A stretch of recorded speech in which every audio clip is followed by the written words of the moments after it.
अरे धामणी धरणाचे पाणी सर्व शेतकऱ्यांना शेतीसाठी आणि पिण्यासाठी मिळालेच पाहिजे। पालघर जिल्ह्यातील धामणी गौडा धरणाचे पाणी शेतीसाठी आणि पिण्यासाठी स्थानिकांना मिळालेच पाहिजे।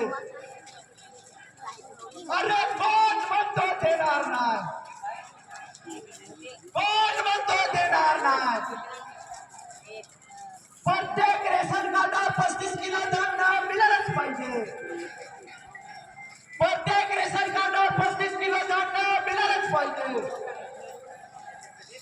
जिल्हा परिषद सभा बंद करण्याचे कारस्थान रद्द करा। जिल्हा परिषद शाळेचे बंद करण्याचे कारस्थान रद्द करा। शिक्षकांची रिक्त पदे त्वरित भरलीच पाहिजे। शिक्षकांची पदे त्वरित भरलीच पाहिजे। अरे कोण म्हणतो देणार नाही।